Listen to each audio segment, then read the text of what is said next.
Welcome, everybody. I'm Camille Sargi, the host of Just 2 Minutes, and today I have Jesse here. Jesse, you want to tell us about yourself?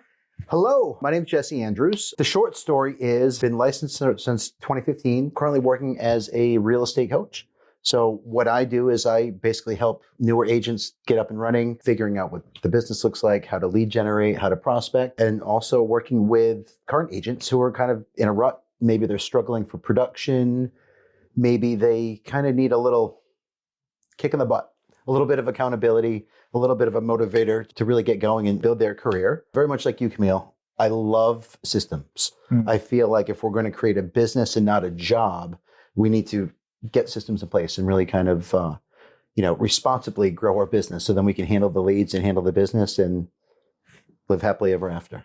Absolutely. Absolutely. As you know, this show is called Just 2 Minutes, and I have my timer here to keep me on track. But I have some questions for you, so we're going to get started. Now, if your life was a TV show, what TV show you think it would be? That's a great question. I'm very much a family man, so that's my priority. That's kind of what drives me. And Family Guy, then? I do love me some Family Guy, but we're a little bit more wholesome than that. I don't know. That's a heck of a question. I would think it would probably be a sitcom because I have two young boys and it's always a comedy. There's a little bit of drama involved. It's a juggling act, and those of you that are juggling family and business and sports, and my wife and I, we coach a lot of sports. So I don't know what the heck TV show that would be, but. All right. We can come back to that. But if you could, when you're closing a deal or closing deals, if you could pick one Halloween costume that you can wear when you are closing the deal, what Halloween costume would that be? Probably a carpenter, because you're doing a lot of different things, a lot of different tasks. So general contractor of everything. Or what daily thing that you do that gets you jump started for the day, or something that you do daily that other people don't usually do? I think it's all about the morning routine, getting yourself situated, getting a good start to the day, coming off of yesterday, knowing what you need to do to attack the day, get yourself organized and prioritized to really succeed. Who's your favorite Looney Tunes character? Probably the Roadrunner. That was the quickest 2 minutes ever. Roadrunner is pretty cool. I like it. Always being elusive, and Coyote was just always trying to get him, but he never could. So Jesse, real estate coach, that's a lot of weight and pressure. When did you know that this is my calling? I like this and I'm really good at what I do. So I think a lot of that comes from in a previous life, my previous career before I get into real estate, I was in charge of training. I would travel around pretty much East Coast United States for a restaurant company, and I would work individually with different trainers and different managers to help get systems up in place. Go figure, right? Wow. Okay. So then when I get into real estate, I worked for a company, and I didn't really know what I didn't know. And until I hired a coach eventually that helped me put everything together, a lot of things clicked. Meanwhile, I had gone and opened my own brokerage in Greenville. By far, my favorite part of that was just the ongoing training, helping agents kind of develop their career and grow, working people within the organization, kind of put it all together. Fast forward to today, I'm in an office where my wife and I, we decided that trying to juggle all of the things that keep a brokerage running, it was not my forte. I really wanted to focus on the training aspect. So that's kind of where I am today. And I get a lot of gratification, a lot of satisfaction out of helping somebody put it all together. Because most agents, honestly, they have everything they need. They have the training, they have the intelligence, they have all of it, but it's putting it together, coming up with a plan, helping them with their scheduling, talking about non-negotiables. And then all of a sudden they're like, oh, I get it. And as they start closing deals and reaching their goals, for me, that's very rewarding. Nice. I know it takes a lot of patience to work with different types of people. The person holding the carrot on a stick for the horse, the horse just keeps going. But take a look at it the other way. Who's the person that's holding the stick? Yeah. It could be the agent themselves holding the stick, moving the process along. Absolutely. So For you to like identify the different types of personalities you're working with, how do you find that out? Or how fast does it take you to find that out? Actually, pretty quickly. And I believe that any kind of coaching program really needs to be focused on a good foundation, right? So getting to know the individual agent, what makes you tick, right? I'd like to find out what your why is in life. Why are we doing what we're doing? As much as we'd all like to admit that, this is a hobby that we're doing for free, it's our career, right? So there has to be a reason more than just a money motivator. And then from there, I feel like the most beneficial part to any kind of training program or coaching program is figuring out what avenue you want to take to get where you're going. So obviously as an agent, we're going to deal with listings, we're going to deal with buyers and this and that. But ultimately, I want you to find a niche where we can really explore that to laser beam focus, if you will, where we can go down that avenue, explore what that looks like and start getting progress. And then from there, we can systematize and go on. Now, I know some people are visual learners. Some people want me to demonstrate. Some people will need to know the whole process A to Z before we can even start. And that's what makes people unique, right? So identifying what that looks like and then figuring out how we can work together to help the individual learn, as well as not just focus on all this education, but it's also real world activity. Mm-hmm. So yes, we can talk about prospecting or door knocking or how to structure an open house or how to do some kind of social media campaign, but at some point we actually have to do it as well. So it's equal parts learning and fundamentals, as well as action and setting goals, and then the accountability piece. Cool. Like successful agents out there that have gotten to where they are, I think this is what I think. I mean, tell me if it's true or not, but like you said, a lot of agents already have it in them on what they need to do to be that high producing agent, but it's what are the things to do for them to kind of like show them the light. Absolutely. It's just staying consistent in what we're doing. So if we identify a marketing plan that we want to try it out, we need to stick with it. So yes, if you want to start a direct mail campaign, that's fantastic. But if you send out 5 letters one week, that's just not going to cut it.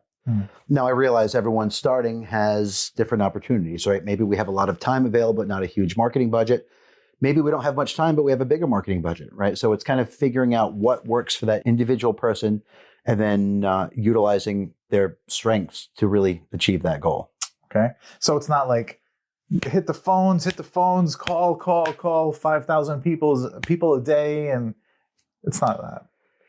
No, it could be. If somebody had this passion of, I just want to talk to 1,000 people a day, well, that certainly could be something that works out for you. I think a lot of people don't love direct prospecting like that, cold calling, if you will.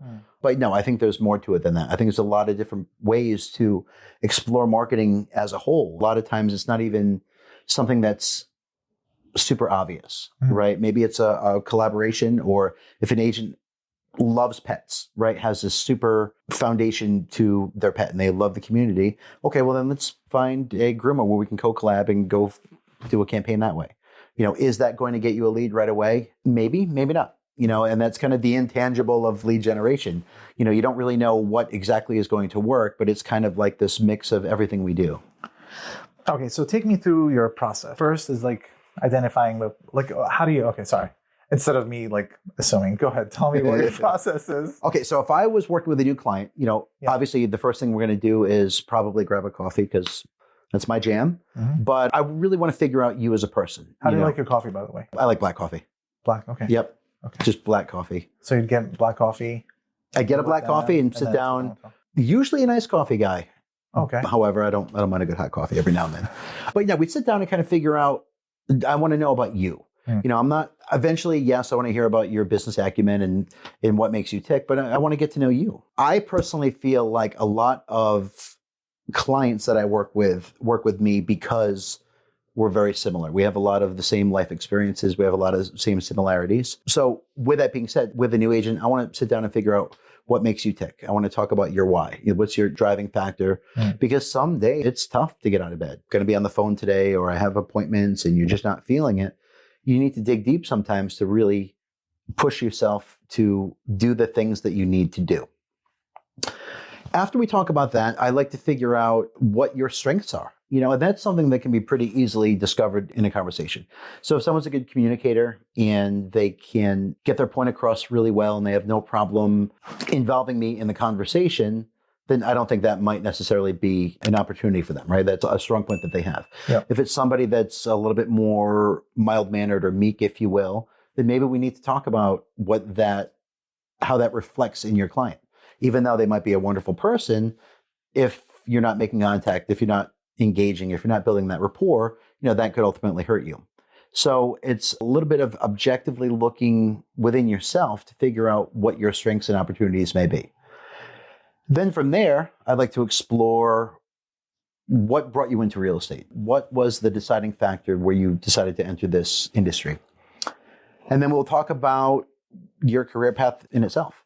So I like to identify one thing, one subset or one niche of the population that you would like to work with. And then we'll deep dive even more. So Camille, I want to work with buyers. Okay, great. First-time home buyers, vacation home buyers, short-term rental buyers, investment buyers, because that conversation is different across the board.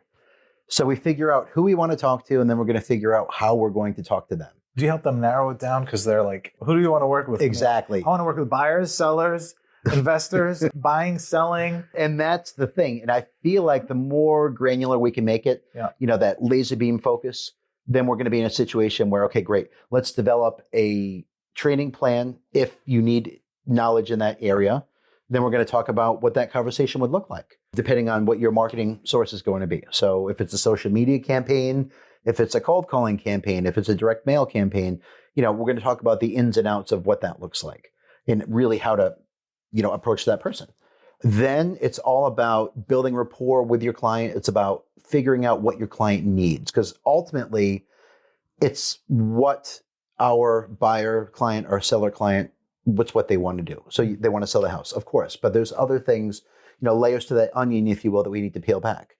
Making them feel comfortable, not only in your knowledge and what you can do, but ultimately the seller wants to sell their property, right? So while it may not be spoken in that conversation, they want to make sure that you can sell the property. And then obviously negotiation goes into there and, being structured throughout the process. But ultimately, I feel like when you can help your client achieve their goals, I'm always going to achieve my goals. And I see that from a coaching standpoint. If I can help that individual agent grow their business and grow their career, I'm going to be taken care of. And as an agent, if I can help my client buy or sell a property or buy an investment property or sell a vacation rental, then I in turn will be taken care of as well. But it's putting the client needs first, and then we'll always be taken care of. Cool. I like that. The focusing, like narrowing it down with the conversation. It's exactly. Good. Yeah, and you're able to. I feel like that's really the strong point, especially with people that want to jumpstart or want to get started. Now, that's not to say if I'm working with investment buyers that are looking for multifamilies and I have a client or somebody from marketing that wants to buy a single family, of course, I'll help them out in any way that I can. Mm-hmm. But at least getting started and, getting that database ready. Because as we all know, not everybody wants to buy or sell right when we speak with them. So that's another piece of the puzzle as well, is, working within our CRM, consistent follow-up, personal touches, which I think are really important, in juggling that fine line of we want to be top of mind and when they're ready to go, but without being pushy and be like, okay, enough, unsubscribe, because that's not what we want. Right. Yeah, I kind of split it up into the coaching, lead generating, and that's, you talked about like how to narrow and find out what their strengths are, and then create lead generating process that works for them. Absolutely. Yep. But then there's other things, like not only is like you're kind of like their therapist, right? It's not just about the selling, not just about the buying, like running your business, but it's about like them personally. Absolutely. And it's tough as an agent. I feel like as much as I love this industry and I love what we do, we're not always viewed as people's favorite person. After they call us and speak with us and work with us, hopefully they change their mind on that. But ultimately, when you're prospecting, people may or may not want to hear your message. So I think that's kind of one of those things where being there just as a listening ear, or, hey, I need to vent, or I met with a client and did this, or sometimes it's agent to agent issues where so-and-so said this, or I feel like I messed up. What do I do? Kind of coaching them through what that looks like. All right, well, I've seen this before. It's not that big of a deal. Call that agent back. Did you in fact make a mistake? Own it. Everybody makes mistakes. I make mistakes all the time. Own it and let's learn and move on. Because very rarely is something so catastrophic that it'll blow up the deal. Yeah. That's all this minutia that we have in our head where that's not true. So let's take a minute. Yeah. You got this. We've talked about this. I know you know how to overcome this, and let's go. And it's right amount of motivation, accountability, in being able to deliver information that people need to hear, not necessarily want to hear. And I believe that can be done in a tactful manner. It's not like, hey, what are you doing, you bozo? It's like, no. Let's talk about this and let's figure it out. Yeah. The getting out of bed thing. That's tough because some days people get that. Like people are like, I can't get out of bed. Absolutely. Yeah. And as agents too, as a self-employed, entrepreneurial-minded business person, you're in charge of your own destiny. So if I'm not getting up and I'm not doing the work, or if I'm pushing my coaching client meetings because I'm just not feeling it, well, it's a detriment to them, but I'm not progressing my career either. Sometimes you really have to dig deep, right? So for me personally, I have 2 young boys, 5 and 9, and I love being a dad so much. But ultimately, my why that drives me every day is making sure that my wife is in a situation where she can take care of the boys, making sure that we have everything situated at home, making sure that I have time to coach the Little League team, making sure that I have time to help out with soccer. So that's my motivating factor. And there are days where you're just like, I'm not feeling it. But sometimes we don't have the choice. But with that being said, a big thing that I'm really big on is creating some time for yourself as well. You have to refill your own cup because you're going to get burned out, especially in this business where I could be watching TV with the kids at 7:00 at night and I get a call and I know it's a real estate call. I have to take that. Maybe it's a coaching client and they have a contract issue. Well, that's a 911 and I have to deal with that now. Or maybe it's an actual client that is calling about listing a house, right? So we're never off all the time. Nights and weekends we always have things going on. So if you're not really trying to schedule time for yourself, I feel like you're not doing yourself a service. So maybe it's, I'm feeling the pressure, keep Friday open and I'm going to go out with the family, or maybe we're going to take a beach day. My wife and I and the kids, we love going to the beach. And that's, something we like to do during the summer. So midweek for us to take a day and go down to Narragansett, that's kind of lifestyle design. That's something that we put in place. Now, maybe Thursday gets a little busier and, that Saturday is a little bit busier, but being able to just kind of clock out and refill your cup, I think is really important because burnout is very real. Do you think that people are kind of like shy to show their weakness to you as a coach? Definitely. How do you pull that out of them? I don't see it as a weakness, right? Where I like to talk about it. They're embarrassed. They're like, I'm supposed to be this top, always on point. And then it's kind of like they let you down and let themselves down and let the world and the universe down. Absolutely. And it's like this imposter syndrome where they feel like they need to be on top of everything and not letting anything slip through the cracks and returning every call in a timely manner and being on top of every deadline. And while, yes, we all strive for that, we're human and people make mistakes. And, I'm lucky that I married a woman that's very detail oriented and very structured in the schedule, because my comfort zone is chaos, right? So that doesn't work for me. So my wife, thankfully, is any good partnership, she kind of keeps me in check, right? Yeah. And she helps me organize and prioritize and stay on top of things. Everybody has something within themselves that they don't love or that they try to hide or mask. I feel like we need to talk about that. So if scheduling for somebody or time management is an issue, let's just talk about it and we can figure it out. So maybe let's explore time blocking where, okay, we're going to turn our phone off and from 9 to 11, you're going to do this and this and this. Or maybe you need to reassess it at the end of the day. Maybe it's a task list. Maybe it's, a more fluid schedule where if something comes up, we can address that. But I still know that I need to do X, Y, Z. So everybody's a little bit different. I feel like one size fits all is not appropriate because then it becomes like this generic program instead of like a really tailored coaching program. So I'm sure this happened, but coaching someone and then they disappear for a few days. Again, I don't know. Are they like embarrassed because they again failed you and failed the universe? And Absolutely.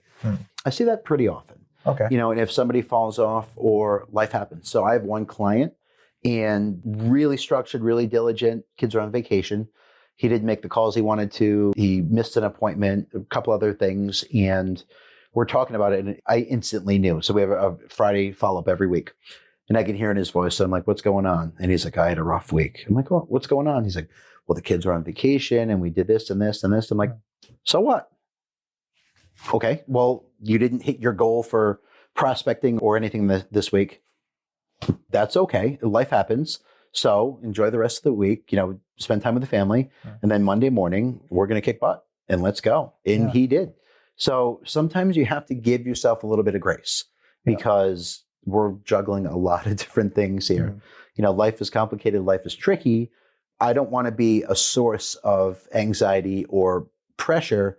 I want to be a gentle reminder that, hey, this is what we're doing. This is what we're all about. This is why you're doing this. So let's go. What percentage of people do you think are like that? I would say that everybody has that. Almost everybody has that inside where something's going to happen. Something's going to come up. I'm going to fall short in some way. But to handle that from a harsh place isn't necessary. Though some people need a little bit more tough love than others. My oldest son, the sweetest boy in the world, if I'm like, oh, I'm disappointed in you, that's enough where he's going to get everything in check. My youngest, he's rambunctious. And, sometimes you have to be like, listen, what's going on with you? So everybody's different. And I see that with coaching clients as well. So a lot of people have that natural tendency to slip. And then if they do, they get embarrassed or they try to disguise it or hide it. I'm all about, let's put it out there. Talk to me about it. You don't need to be embarrassed. People that know me in real life will know that, I'm a goofball in a lot of ways. And, I'm just going to put myself out there. And, sometimes you need to fall to learn how to get back up. Yeah. Would you say 60% of people, 70? Probably, 80? I would say 75% of people at some point will fall short on a goal. And be hard on themselves?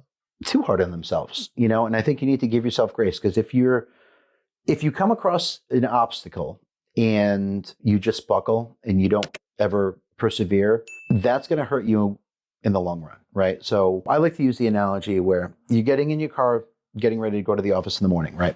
And you're sitting there and the car's started and I'm ready to go. If you sit there and wait for every streetlight to turn green before you leave your driveway, you're not going to do it. So we're going to pull out of the driveway and we're going to drive down and we get to a red light. That red light being an obstacle, we're going to figure out how to get around it. We're going to, come up with a way to overcome. Then you're going to drive a little bit more and then you hit another red light. Okay, then we're going to figure that out. It's a good mix of ready, fire, aim in a responsible way. So when people do fall short or they may not hit a goal or they make a mistake, let's learn from that and let's move on. If it's a constant thing, then let's figure out where that hiccup is and why it's being a problem, why it's getting in the way for you. Well, I like that car thing, getting out and just it's a red light. Oh my gosh, that's really cool. What do you think of people who overthink? They have all the tools ready to go, but they're overthinking things. All right, so I pick up the phone, right? Okay. And then I start dialing it. Okay. All right. And then someone says hello. What do I say after that? Right. So what's the overthinking? I think it's just a natural tendency. I'm a big believer in, like I mentioned before, we talk about what your strategy is, what your game plan is.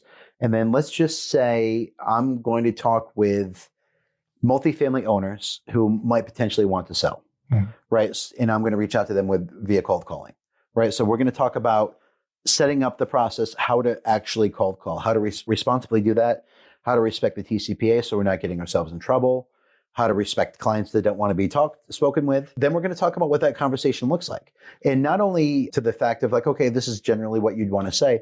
I'm going to help you create a script that matches your energy, matches your skill set, matches you as a person. So now it's hey, Camille, this is Jesse Andrews. I know this call is completely random, but I'm just calling you about your property over on Park Avenue. The reason why I'm calling is I have a lot of investors right now that are looking to buy a property just like yours, 3 units. I don't suppose you've ever thought about selling your property. Maybe it's more complicated than that. Maybe it's a little bit lighter. And then we're going to practice that. And that's where it gets really corny and cheesy, but I want you to be comfortable with it, right? I don't want you to spend your money reaching out to people or, worse yet, even possibly ruining, your image or your business image. So I want you to be ready to go, well adapted for that conversation. We talk about obstacles, right? How to overcome objections. Oh, well, if I do sell it, I'd never use an agent. Okay, well, let's talk about that. I understand. Tell me about that. Why? Well, I want to save on a commission. Okay, well, I respect that. And, honestly, I'd probably want to save a commission as well. But what if I told you that I could help you sell this property, and even with my commission, you would net more money? And let me show you how. So it's being able to be comfortable with the conversation and taking those objections and kind of bringing it back into the conversation, right? But that's only going to happen if we're sitting down in the office and we're talking about what that looks like and we're practicing. And yeah, it's going to be uncomfortable and it feels super, super cheeseball, but that's what gets you there. And then we're going to practice.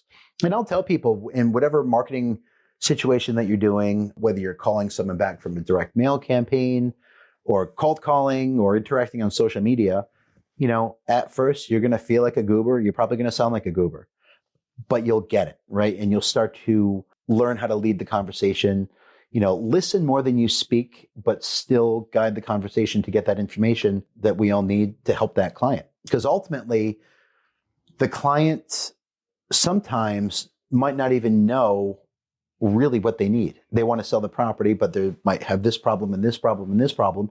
So as an agent, we need to help them uncover what that motivation looks like and therefore help them. Yeah. What about the complaining? Like, oh, I couldn't do this because of that. And then these clients that I have and blah, blah, blah. And everything is against them. Yeah, there are definitely some Eeyores that are, around. A big part of what I do day to day is a sounding board for this, or I'm really struggling with this, or this client's blah, blah, blah. And I think it's effective to hear them out for a minute, but then it's also effective to take a step back and be like, okay, well, we're not going to change this person, right? This client, or even an agent that's always kind of like a kicking rocks kind of situation. Well, you have a choice. We can go into this with an optimistic attitude, and, you can think the world is against you and the real estate economy is against you and interest rates are going to kill you and nobody wants to hear your message. Or you can shift that mindset to, no, this is what we're doing. There are plenty of clients that need to sell, want to buy, need to relocate, right? So we can figure out how to help them and keep moving on. Nice. Yeah, I know the complaining happens a lot, and it's kind of like they feel like everybody's against them. Everything is, falling apart. And which I guess the other part of being a coach, besides the lead generating, helping them with their inner self, yes, finding themselves, is the support. Like, oh, this happened. What do I do? Kind of thing. I would assume, or I would bet about half of the people that I'm currently coaching right now, when they reach out to me, it's not a direct real estate thing associated with a specific deal or marketing, but it's more about, I'm struggling with this, or maybe it's an internal mindset where I've never sold a property in this neighborhood. I've never had a listing before. So why would someone want to hire me? And helping them identify things that not only can help them win the appointment or win the contract, but also alleviate some of that stress within themselves or potentially stress within the client. For example, I had somebody who had reached out to a homeowner. They did, in fact, want to sell. They were asking them, how many houses have you sold? And they had any listings at that point. So they were like, I don't know what to say. Unfortunately, that appointment never happened. They were talking to me about that. And I'm like, okay, well, what do you have that XYZ agent that has 6 listings in the area? What do you have that they don't have? Well, I don't know. They have everything and I don't. Well, that's not true. Okay, well, this person may have a bunch of listings in the area and they don't have the time available. If that house falls through or we don't sell it, is that personally going to affect them or hurt them? Chances are no. With you, you're a single agent. You have the time, you have the motivation, more motivated than ever to get your first deal done. You have the ability to show the property whenever someone would need to see it. You have the ability to prospect the neighborhood, to advertise an open house, and do everything that you possibly can. So yeah, you may not have sales history in this area. You may not have a listing that, successfully sold, but also don't hide that. Don't try to disguise that, because why? That's can be an advantage in a lot of ways.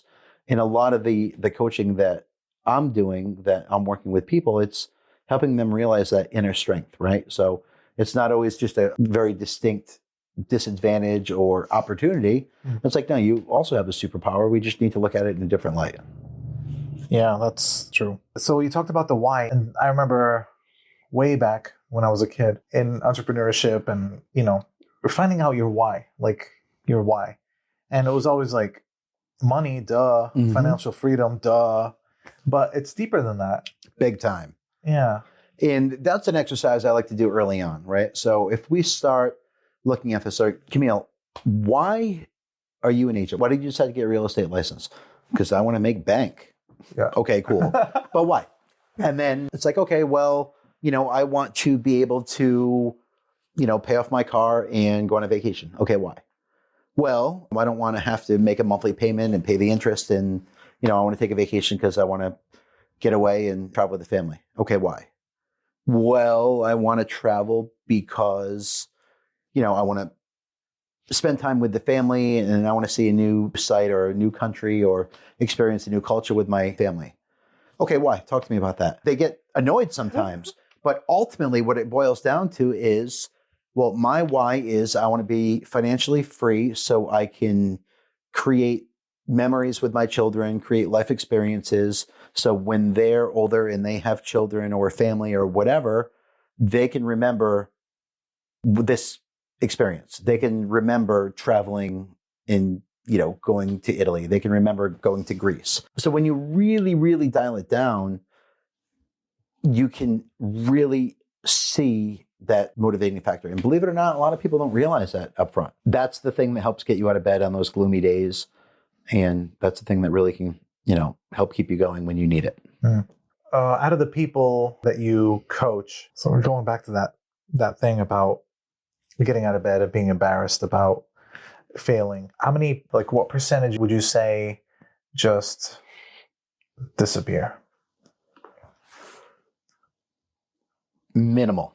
And, from the get-go, I believe in having, a very upfront conversation. I feel in, my experience previously with the coaches that I've specifically hired, if I didn't call them or if I didn't check in, it would just kind of go away. When I work with a new client, it's a very honest conversation of, Camille, I'm not just going to go away. So if we're going to create this opportunity together and really figure this out, I'm going to commit to you. I'm going to be available when you need me. I'm going to do everything I possibly can. We're going to get uncomfortable and we're going to role play. We're going to talk about what that scripting looks like. But I need a commitment from you as well. I need you to be there. I need you to show up. I need you to try. Because ultimately, if we're coming up with goals and you're not even trying to achieve those goals, we're wasting each other's time. And that's not fair. Very rarely do I have people just kind of disappear. I will be, hello, how you doing? We're supposed to have a call on Wednesday. Sometimes it's real life gets in the way. Sometimes they're just not having a good day or it's a mental health day. That's normal life and that's okay. But let's pick up where we left off. You're right. I'm not just going to let you disappear. If you decide that I do need a break or I'm going to press the pause button from real estate, that's okay. But let's just talk about it and let me help you. Because, we've talked about in the beginning, this is what you're doing. You want to leave your sales career to come to real estate. Great. We can come up with a, career path that's going to work for you. But ultimately, when people do, or if people do get to the point where they're just kind of becoming not very communicative or doing what they need to do, reflect back to their why.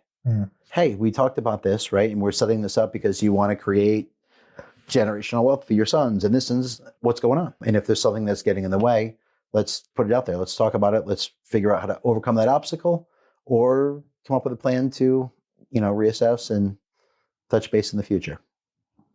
Have you come across or where you or them or both realized like real estate's not for me?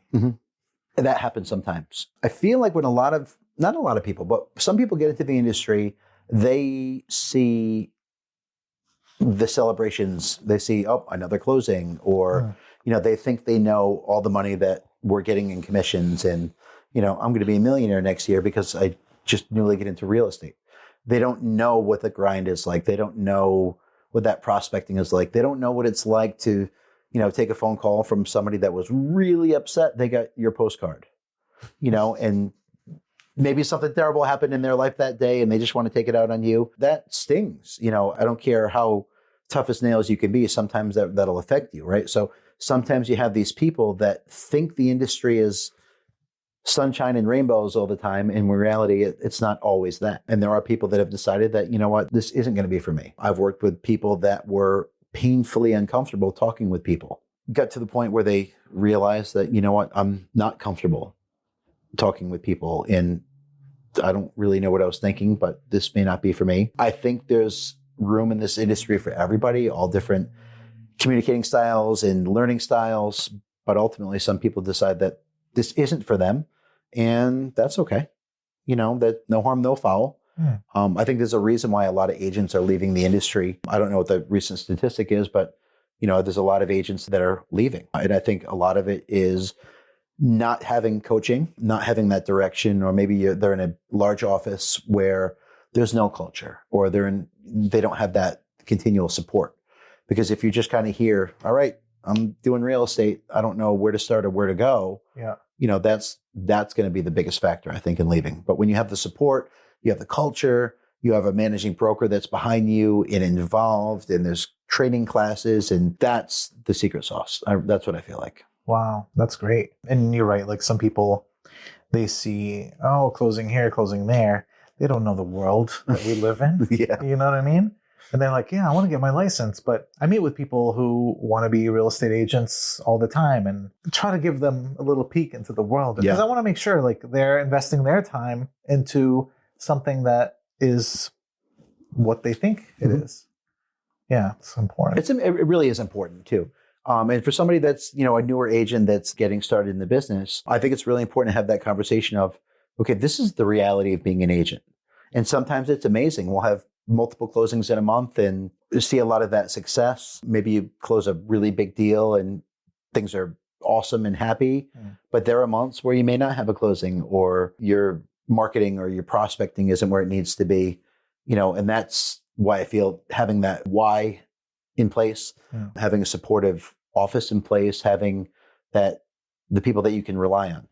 You had mentioned, it's kind of like being a therapist sometimes, and that is absolutely true, because sometimes we need to lift people up and remind them why they're here, what they're doing, means something. And, let's go. Being that motivator to be like, you know what? I felt what I need to feel. Now let's kick some butt. Okay, so last thing I want to talk about is the pressure to do and then burn really quick. There has to be a way to enjoy what you're doing, and that being your kind of break. Because I think like a lot of agents like put, oh my gosh, I got to do this, and then they stress themselves out too much, and it's like, you don't have to just chill. Everything's cool. Like everything's happening. You know what I mean? Like you have to get them to that, like because they'll burn fast and they'll be gone for a day or two. Yeah. I'm a big fan of this. All comes from me as a person in realizing this and feeling this burnout. You have to prioritize your day. So obviously lead generation is going to be important. Does that happen every day? Well, it depends on your schedule and what you can do, but that needs to be in the forefront, and obviously following up and working with previous clients and so on and so forth. Yes, that's all super important, but it's also important to take some time for yourself. Are you scheduling a lunch? Well, yeah, I'll eat lunch when I get a chance. Well, no, that's not what I mean. I want to see it on your calendar. So 12:30 to 1, 1:15, 1:30, whatever you see fit. Yeah. I want you to go eat lunch. My office was in Greenville, and Deerfield Park was right on the corner. And I would do that. I would forget to eat lunch. And then like 2:30 hits, and I'm like, I'm a zombie. And it's like, well, no, I need to take 45 minutes. I'm going to go eat lunch. I'm going to go walk around a little bit, or I'm a big baseball fan, so I'll go check out the baseball fields or whatever. So it's getting a little bit of fresh air. It's resetting. It's taking a little bit of time for myself. Those are the kind of things that will help you combat burnout, because it is very real, especially when, you might be taking calls with clients at night, or doing an open house or two on the weekends, or showing clients houses. Yeah, it may be only 4 hours on a Saturday, but that takes away from your leisure time, or your let's disconnect from business, or let's enjoy the family. I don't know about you. I'm sure a lot of agents can agree. I could be out to dinner with my wife. If my phone rings, it might be a real estate call, I instantly have that pit in my stomach of like, oh no, this could be a listing. I need to take the call right now. And I think part of that is a learning experience where it could be business, but I've also set some boundaries in my life where, no, I'm going to enjoy dinner with my wife. I'm going to relax for a little bit. If they leave a voicemail, great, I'm going to call back right away. Maybe I'll shoot them a quick text, so sorry, you're at dinner right now, I'll give you a call back. Yeah. So part of that is realizing that life in scheduling leisure and scheduling things that you enjoy and refilling your cup is as important sometimes as the actual business itself. I don't know if everyone agrees with that, but I do. Just seeing the people that, work so hard, or burn the candle at both ends, or, I'm working 8 or 9 hours through the day and then firing up the laptop from 9 to midnight. Sometimes that has to happen. I was putting together a listing last night at 11:30. I mean, that happens. That's normal life. But I'm also going to be able to go home tonight and have dinner with the family, and, have a few hours where it's just us. It's a juggling act for sure. And sometimes people just need a little bit of help with that. Awesome. And that's where you come in. That's where I come in. So yes, I've been there, done that. I've worked with commercial properties and large multifamilies and small residential, buyers and sellers, and you name it. So I'm familiar with that. I own and operated my own office for years, but it's not just the practical real estate advice, or, okay, let's talk about the purchase and sale agreement for a Rhode Island multifamily, right? So yes, that's of course part of it too. And we'll teach you anything that you need to know, but it's lifestyle design, it's business creation, coming up with a business plan, coming up with a marketing plan. Where do you want to see yourself? Do you want to do 3 transactions a month and never have time for anything? Or do you want to do 3 transactions a month, rely on, help for that?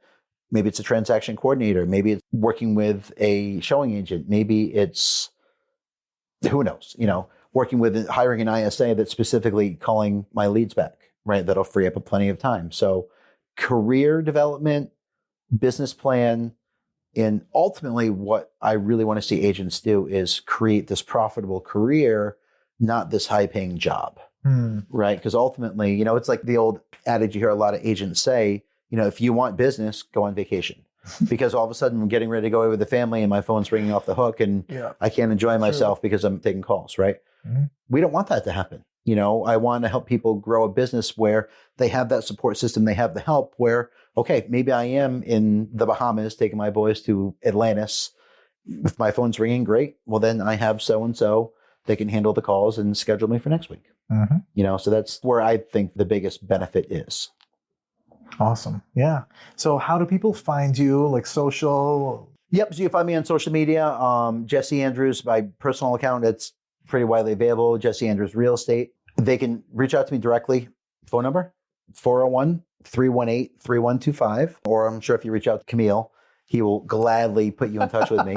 But yeah, no, I think that the big benefit, and this is across many brands, right? This is not just I'm working with this office and I only work with these agents, because I think that having a collaborative nature, having the idea of, we have this information that a lot of people can benefit from, talking about different structured coaching programs that would be available to most people. Because I know when I first started, a whole lot of money that I had to pay up front. And did I get the education and kick in the butt that I needed? I did, but it was a monumental amount of money that I wasn't prepared to spend. So being able to give people options and help out like that, I think is a good place to be. Sharing is caring. Absolutely. Absolutely. Awesome. Well, thank you very much for stopping by. Jamil, thank you very much. I appreciate you. My agent's got a squad, we all in the zone. In-house help, so they ain't doing it alone. They focus on clients, negotiating win, while the back end's hand 'em, man, that's how we spin. I hand 'em business, watch 'em all climb.